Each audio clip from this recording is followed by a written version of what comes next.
Hello friends, मैं Arvind जंगिड Vihaan education channel पर आप सभी दोस्तों का हार्दिक स्वागत करता हूं। तो दोस्तों, आज के सेशन में हम कवर करेंगे संसद से रिलेटेड सभी इंपॉर्टेंट क्वेश्चन जो सभी प्रकार के कंपटीशन एग्जाम के लिए बहुत इंपॉर्टेंट होंगे। तो दोस्तों, ये संसद के प्रश्नों का पार्ट 1 होगा और इंपॉर्टेंट क्वेश्चंस हम नेक्स्ट सेशन में कवर करेंगे। तो दोस्तों, चलते हैं हमारे आज के सेशन पर। उससे पहले दोस्तों, अगर वीडियो पसंद आए तो लाइक और शेयर करें, विहान एजुकेशन चैनल को सब्सक्राइब करें और बेल आइकन प्रेस करें, जिससे हर लेटेस्ट नोटिफिकेशन आपको मिल जाए। तो दोस्तों, चलते हैं हमारे आज के सेशन पे। तो दोस्तों, आज के सेशन का हमारा पहला क्वेश्चन है, भारत के संविधान की संसदीय प्रणाली किस देश से ली गई है। तो दोस्तों, भारत के संविधान की जो संसदीय जो शासन प्रणाली है वह ली गई है दोस्तों ब्रिटेन से। तो ऑप्शन डी हमारा दोस्तों राइट आंसर हो जाएगा। और दोस्तों, संसदीय प्रणाली क्या चीज़ है? संसदीय शासन प्रणाली यह लोकतांत्रिक शासन, यह जो लोकतांत्रिक जो शासन है उसकी वह प्रणाली है जिसके द्वारा कार्यपालिका है अपनी लोकतांत्रिक जो वैधता है वह संसद से प्राप्त करती है। तो यानी कि वह संसद के प्रति ही उत्तरदायी होती है और इसमें कार्यपालिका और विधायिका क्या होते हैं, जुड़े रहते हैं, एक दूसरे के प्रति उत्तरदायी रहते हैं। तो भारत में संसदीय शासन प्रणाली व्यवस्था को अपनाया गया है और जो कि ब्रिटेन देश से ली गई है। तो दोस्तों, चलते हैं हमारे अगले क्वेश्चन पे। नेक्स्ट हमारा क्वेश्चन है दोस्तों, भारत की संसद के कितने अंग हैं। तो दोस्तों, भारत की संसद के कितने अंग हैं? इसके अंग हैं दोस्तों 3 अंग हैं। और 3 अंग हैं दोस्तों, एक 2 सदन है दोस्तों, आपने इसका नाम सुना होगा, बहुत बार एग्जाम में भी पूछा गया है। इसके कितने अंग हैं? एक दोस्तों है लोकसभा, दूसरा है दोस्तों राज्यसभा और तीसरा जो है दोस्तों राष्ट्रपति। तो राष्ट्रपति भी क्या है ना दोस्तों, भारत की संसद का ही एक अंग होता है। और सदन की बात करें तो 2 सदन होते हैं, लोकसभा और राज्यसभा, और राष्ट्रपति भी इसका एक भाग माना जाता है, एक अंग माना जाता है। तो दोस्तों, चलते हैं हमारे नेक्स्ट क्वेश्चन पे। तो दोस्तों, नेक्स्ट हमारा क्वेश्चन है, लोकसभा के सदस्यों का कार्यकाल कितना होता है। तो दोस्तों, लोकसभा के सदस्यों का कार्यकाल 5 वर्ष होता है। ऑप्शन ए हमारा राइट आंसर हो जाएगा। तो दोस्तों, 5 वर्ष इसका लोकसभा के कार्यकाल 5 वर्ष का होता है।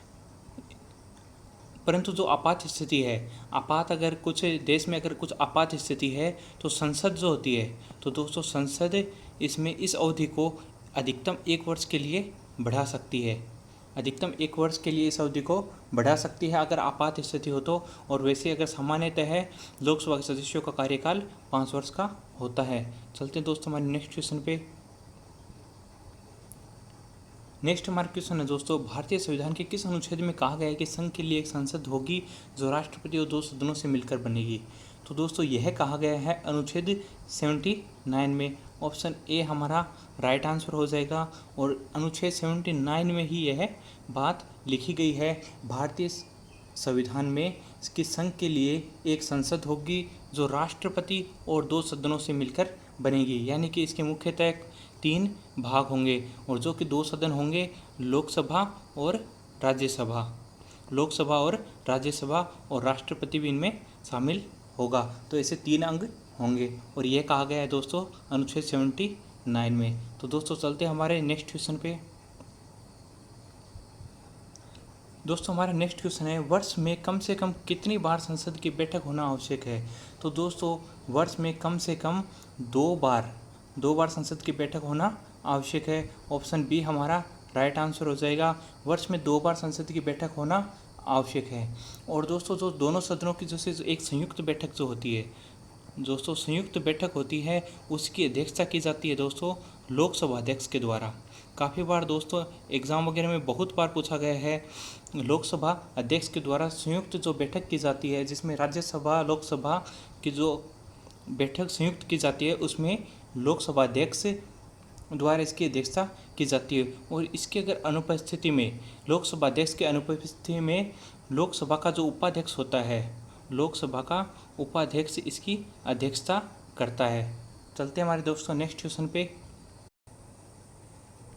तो दोस्तों, हमारा नेक्स्ट क्वेश्चन है, संविधान लागू होने के बाद सर्वप्रथम त्रिशंकु संसद का गठन कब हुआ।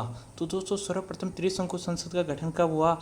यह हुआ दोस्तों 1989 में। ऑप्शन बी हमारा राइट आंसर हो जाएगा। और दोस्तों, त्रिशंकु संसद क्या होता है? जिसमें किसी एक पार्टी को बहुमत नहीं मिलता।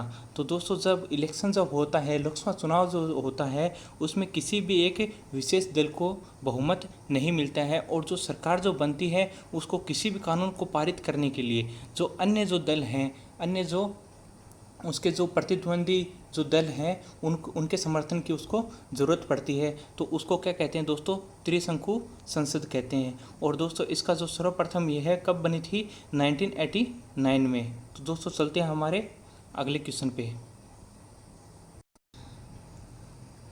नेक्स्ट क्वेश्चन है दोस्तों हमारा, लोकसभा के लिए निर्धारित सीटें हैं। तो दोस्तों लोकसभा के लिए निर्धारित सीटें कितनी हैं, उनकी संख्या है दोस्तों 552।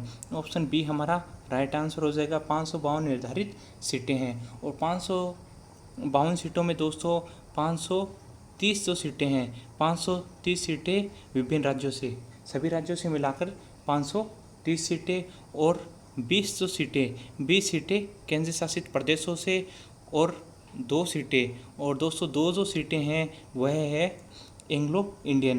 एंग्लो इंडियन को कौन चुनाव करता है दोस्तों, राष्ट्रपति।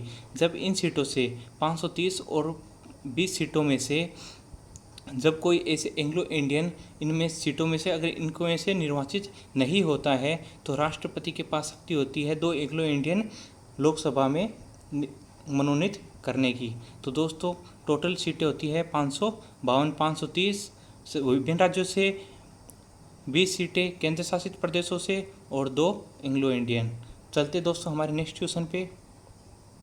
तो दोस्तों हमारा नेक्स्ट क्वेश्चन है, लोकसभा में कितने ऐसे राज्य और केंद्र शासित प्रदेश हैं जिनमें केवल एक सीट निर्धारित है। लोकसभा के लिए सिर्फ क्या है दोस्तों, एक ही सीट निर्धारित है।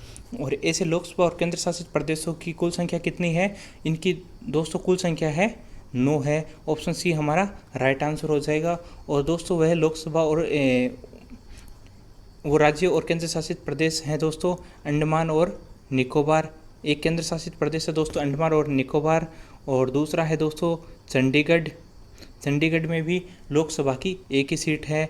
तीसरा है दोस्तों दमन और दीव। दमन और दीव में भी लोकसभा की एक सीट है। और चौथा है दोस्तों दादर और नागर हवेली। और एक राज्य जिसमें शामिल है दोस्तों वह है दोस्तों नागालैंड। नागालैंड में भी लोकसभा की एक सीट है। और केंद्र शासित प्रदेश जो कि है पुडुचेरी, इसमें भी लोकसभा की एक सीट है। और एक है दोस्तों मिजोरम। मिजोरम जो कि भारत में नॉर्थ ईस्ट का एक राज्य है, और इसमें भी लोकसभा की एक सीट है। और एक केंद्र शासित प्रदेश है दोस्तों जो है लक्षद्वीप। लक्षद्वीप में भी लोकसभा की एक सीट है। और दोस्तों जो एक और राज्य है वह है दोस्तों सिक्किम। तो सिक्किम में भी लोकसभा की एक ही सीट है। तो दोस्तों कुल मिला के 9 राज्य और केंद्र शासित प्रदेश हैं जिनमें लोकसभा में सिर्फ एक सीट निर्धारित की गई है। तो दोस्तों चलते हैं हमारे नेक्स्ट क्वेश्चन पे।